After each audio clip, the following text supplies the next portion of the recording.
Full Moon sale காலை 9 மணியிலிருந்து இரவு 12 மணி வரை ஜூலை 29 ஒரு நாள் மட்டும். செய்தியாளர் மாரிச்சாமி கிட்ட பேசுவோம். மாரிச்சாமி, இன்று காலை இந்த வழக்கு விசாரணைக்கு வந்ததிலிருந்து அரசு தரப்பிலிருந்து என்னென்ன வாதங்கள்லாம் முன்வைக்கப்பட்டது, எதிர்தரப்பு வாதங்கள் என்ன, நீதிமன்றத்தினுடைய கருத்துக்கள்லாம் என்ன, விரிவா விவரிங்க. கரூர்ல அந்த கூட்ட நெரிசல்ல உயிரிழந்தவங்க குடும்பத்தினருக்கு அரசு வேலை வழங்கக்கூடாது அப்படின்றதுக்காக மனிதநேய ஜனநாயக கட்சி அதோட மாநில பொதுச் செயலாளர் ஒரு மாநில பொதுச் செயலாளர் ஒரு சீனி அகமது அப்படின்றவரும், நாம் தமிழர் கட்சியை சேர்ந்த வழக்கறிஞர் தீரன் திருமுருகன், அப்புறம் இன்னொரு மனுதாரர் ஆகியோர்லாம் பொதுநல வழக்குகள் போட்டிருந்தாங்க. அந்த வழக்கு ஏற்கனவே இந்த அதாவது அரசு வேலை கொடுக்கிற நிகழ்ச்சி நடந்தது. தமிழ்நாடு முதலமைச்சர் அரசு வேலைகளை எல்லா அந்த பலியானவர்கள் குடும்பத்தினருக்கு வழங்கினாரு. அன்றைக்கு அந்த வழக்கு வந்தது. அந்த வழக்கு வரும்போது உயர்நீதிமன்ற மதுரை அமர்வுல நீதிபதிகள் என்ன சொல்லியிருந்தாங்கன்னா, இந்த அரசாணை அதாவது அரசு வேலை கொடுக்கிற அந்த ஆணையை வழங்கலாம், ஆனா அந்த அரசு வேலை தற்காலிகமானதா தான் இருக்கணும், நிரந்தரமா இருந்துடக்கூடாது. அது போக இந்த முதல் மாத சம்பளம் அவங்க பெறுவதற்கு முன்னாடியே இந்த வழக்கு குறித்து முடிவு எடுத்து தீர்க்கமா விசாரிக்கப்பட்டு முடிவெடுத்து உத்தரவு வழங்கப்படும் அப்படின்னு சொல்லியிருந்தாங்க. அதன்படி இன்று அந்த வழக்கானது விசாரணைக்கு வந்தது. விசாரணைக்கு வந்தபோது தமிழ்நாடு அரசின் வருவாய் மற்றும் பேரிடர் மேலாண்மை துறையின் அரசு செயலாளர் KS பழனிசாமி தரப்புல பதில் மனு தாக்கல் செஞ்சாங்க. அதே போல TNPSCயின் இணை செயலாளர் தரப்புலையும் பதில் மனு தாக்கல் செஞ்சாங்க. வருவாய் மற்றும் பேரிடர் மேலாண்மை துறையில அரசு செயலாளர் பதில் மனு தாக்கல் செஞ்சதுல என்ன சொல்லியிருந்தாருன்னா, இது அரசாங்கத்தால் எடுக்கப்பட்ட திட்டமிட்ட கொள்கை முடிவு. இது மேலும் இது அரசியலமைப்பு சட்டத்தின் கட்டமைப்பிற்கு உட்பட்டுதான் இந்த வேலை வழங்கப்பட்டுள்ளது, இந்த ஆணை வழங்கப்பட்டிருக்கிறது. ஏனென்றால் இது அதாவது கருணை அடிப்படையிலான அந்த வேலை கொடுக்கறதுக்கு என்னென்ன விதிமுறைகள்னு கவர்மெண்ட் விதிச்சிருக்கு, அந்த விதிமுறையெல்லாம் கட்டுப்படுத்தி தான் நாங்க இந்த ஆர்டரே கொடுத்துருக்கோம் அப்படின்னு சொல்லி அந்த பதில் மனுல சொல்லியிருந்தாரு. அதே மாதிரி TNPSCயோட இணை செயலாளர் கொடுத்திருந்த பதில் மனுல 2018 அரசாணையின்படி கருணை அடிப்படையில் நியமிக்கப்பட்ட நபர்களின் பணியை நிரந்தரப்படுத்துவதற்கு தமிழ்நாடு அரசு பணியாளர் தேர்வாணையத்துல ஒப்புதல் பெற விலக்கு அளிக்கப்பட்டிருக்கு அப்படின்ற ஒரு தகவலை அதுல அந்த பதில் மனுல சொல்லியிருந்தாங்க. அது போக வழக்கறிஞர் மனுதாரரோட வழக்கறிஞர் தரப்புல ஸ்டெர்லைட் துப்பாக்கி சூடு சம்பவத்துல உயிரிழந்தவங்களின் குடும்பத்திற்கும் மதுரையில லீலாவதி அப்படின்ற கவுன்சிலர் ஒருத்தவங்க கொலை செய்யப்பட்டாங்க, அந்த பாதிக்கப்பட்ட குடும்பத்துல ஒருவருக்கும் அரசு வேலை அரசு பணியெல்லாம் வழங்கப்பட்டிருக்கு அப்படின்னு இந்த பதில் மனுலேயே அதை குறிப்பிட்டிருந்தாங்க. அதெல்லாம் அது ஏற்கத்தக்கதல்ல அப்படின்னு மனுதாரர் தரப்புல வழக்கறிஞர் விளக்கமா எடுத்து சொன்னாங்க. அது போக இந்த கூட்ட நெரிசல் சம்பவமே கூட்டத்தை போலீசார் சரியா கையாளதுனாலதான் இந்த 41 பேருமே உயிரிழந்தாங்க. அதனால அந்த 41 பேர் மீது எந்த தப்பும் இல்லை, போலீசார் மேலதான் தப்பு. அதுபோக இந்த வழக்கு உச்சநீதிமன்றத்துல விசாரணை நடைபெற்று வருது அப்படின்னு அரசு தரப்புல தலைமை வழக்கறிஞர் உயர்நீதிமன்றம் மதுரை அமர்வுல அந்த வாதத்தை முன்வைக்கிறாரு. அரசோட தலைமை வழக்கறிஞரும் சொல்லியிருந்தாரு. அதுபோக மனுதாரர் தரப்புல ஒரு திட்டமிட்ட அதாவது ஒரு ரொம்ப ஆணித்தனமா ஒரு இதை சொன்னாங்க. சுமார் 39 லட்சம் இளைஞர்கள் வேலைவாய்ப்பு இல்லாம தவிக்கிறாங்க.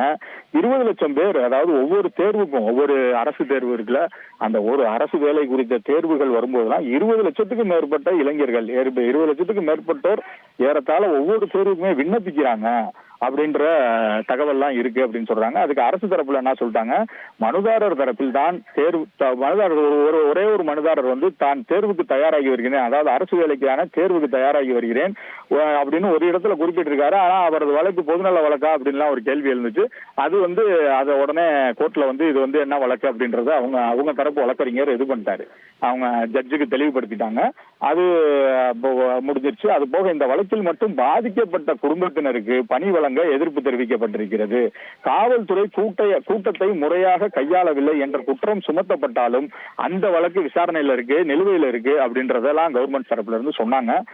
இது போக அரசு கொள்கை முடிவு இதை எடுத்திருக்கு. உயிரிழந்தவங்க குடும்பத்திற்கு வாழ்வாதாரம் கருதி தான் இந்த வேலையை கொடுத்திருக்கோம், கருணை அடிப்படையிலான பணி நியமனம் தான் வழங்கியிருக்கோம் அப்படின்னு அரசோட தலைமை வழக்கறிஞர் AG அந்த வாதத்தை முன் வச்சாரு. இதெல்லாம் கேட்டுக்கிட்டு இருந்த நீதிபதிகள் அவங்க சொல்லியிருந்த மாதிரி, ஏன்னா ஏற்கனவே அந்த விசாரணையில சொல்லியிருந்த மாதிரி இவங்க முதல் மாத சம்பளம் வாங்குவதற்குள்ளாக இந்த மாத இறுதிக்குள்ளாகவே இந்த வழக்கை முடித்து சரியான தீர்ப்பை அதாவது சரியான உத்தரவை பிறப்பித்து விடுவோம் அப்படின்னு சொல்லியிருந்தாங்க. அதே மாதிரிதான் இந்த வழக்கோட அவங்களோட உத்தரவோட முழு பின்னணி முழு தகவலை பார்த்தோம்னா, இந்த சம்பவம் தொடர்பான வழக்கை முதல் சிபிஐ விசாரிச்சுட்டு வருது. அரசு பணி ஆணை வழங்கும் விழா அன்றே நாங்க தற்காலிக அடிப்படையில தான் பணி வழங்க வேண்டும் அப்படின்னு சொல்லியிருந்தோம். அந்த நிபந்தனைகள் தான் விழாவை நடத்த அனுமதியும் வழங்கப்பட்டிருந்தது. அதற்கு உதவும் வகையில் மனுதாரர், அரசு தரப்பு என அனைத்து தரப்புகளும் வாதங்களை முன் வச்சுட்டாங்க. கரெக்டான வாதங்கள் அரசு தரப்புல இருந்தும் கரெக்டா நாங்க கேட்ட கேள்விகளுக்கு சொல்லிட்டாங்க. மனுதாரர் தரப்புலையும் அவங்க என்ன சொல்ல வர்றாங்க, அவங்களோட பிரேயர்ஸ் என்ன, கிரவுண்ட்ஸ் என்ன அப்படின்றத கரெக்டா சொல்லிட்டாங்க அப்படின்றது அந்த வழக்கறிஞர்களுக்கு எங்களோட பாராட்ட தெரிவிச்சுக்கிறோம். ஏன்னா வழக்கு முடிக்கிறதுக்கு அவங்களோட அந்த அவங்க கரெக்டான ஹிஸ்டரிய, கரெக்டான கிரவுண்ட்ஸ, பிரேயரை சொன்னதுதான் கரெக்டா இருக்கும். அதுக்கு அவங்களுக்கு பாராட்டுகள் சொல்லிட்டு, கருணை அடிப்படையிலான இந்த பொதுநல வழக்கு விசாரணைக்கு உகந்ததா என்ற வாதம் ஒரு இதுல வந்துச்சு. ஒரே ஒருத்தரோட அந்த பொதுநல வழக்கு உகந்ததான்ற வாதம் முன்வைக்கப்பட்டது. அது தொடர்பாக கேள்வி எழும்போது நீதிமன்றம் இயல்பாக வழங்கும் நிவாரணங்களை கோரலாம்னு ஒரு வழக்கில் தெளிவுபடுத்தியிருக்காங்க. அதை சொல்லிட்டாங்க. அந்த ஒரு ஜட்ஜ்மெண்ட் எடுத்து கொடுத்தாங்க. அதை வச்சு முடிச்சுட்டாங்க அந்த விஷயத்த. அப்புறம் கரூர் விவகாரத்தில் உச்சநீதிமன்றம் விசாரணையை கண்காணித்து வரும் சூழ்நிலையில் எத்தகைய கருத்தையும் இந்த நீதிமன்றம் முன்வைக்காது. அதாவது அரசுக்கு எதிரான கருத்துக்கள் எல்லாம் முன்வைக்காது. எங்களுக்கு என்ன தோன்றதோ அதை நாங்க என்ன உத்தரவா பிறப்பிக்க விரும்புறோமோ அதை தான் சொல்றோம் அப்படின்னு சொல்லிட்டாங்க. அதுல அரசு தரப்புல அந்த நேரத்துல ஒரு இது சொன்னாங்க, கருணை பணியை பொறுத்தவரை சில வழிகாட்டுதல்கள் இருக்கு. வயது, கல்வி என தகுதியின் அடிப்படையில தான் வழங்கணும் அப்படின்னு வழிகாட்டுதல்கள் இருக்கு. அவ்வாறுதான் இந்த கரூர் சம்பவ அரசு பணி வழங்கி இருக்கோம்.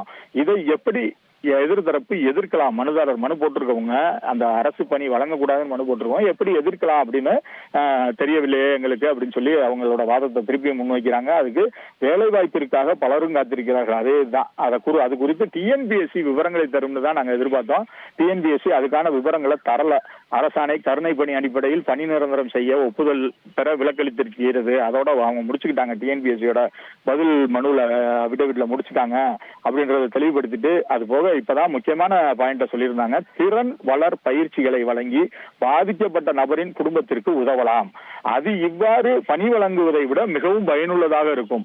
அவங்களுக்கு ஒரே ஒருத்தருக்கு தான் கவர்மெண்ட் வேலை கொடுக்குறீங்க, அதை விட அவங்களுக்கு திறன் வளர் பயிற்சிகளை வழங்கினா அதை விட அதிக சம்பாத்தியம் கிடைக்கும். அது அவங்க நம்ம அந்த பாதிக்கப்பட்ட நபரின் குடும்பத்திற்கு அப்படி கூட நீங்க உதவலாமேன்னு ஜட்ஜஸ் சொல்றாங்க. அதுபோக அரசு தரப்பில் சாதாரண பணி வழங்குவதாக கூறுவதை ஏற்க இயலாது. எப்பணியும் சாதாரண பணி அல்ல. அரசு தரப்புல சாதாரண பணி தான், அது ஒரு சாதாரண ஓய்வு வேலை தான் கொடுக்குறோம் அப்படின்லாம் சொல்றாங்க. அப்படிலாம் இல்ல. இது எந்த வேலை கொடுத்தாலும் ஒரு வேலை தான்.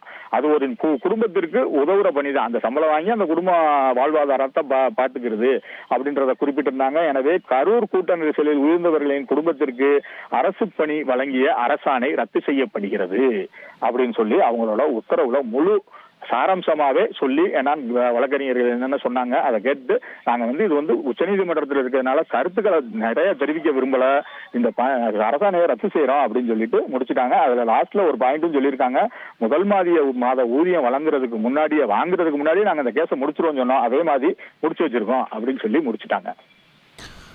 விரிவான விவரங்களுக்கு நன்றி மாரிச்சாமி. ஃபுல் மூன் சேல் காலை 9 மணியிலிருந்து இரவு 12 மணி வரை ஜூலை 29 ஒரு நாள் மட்டும்.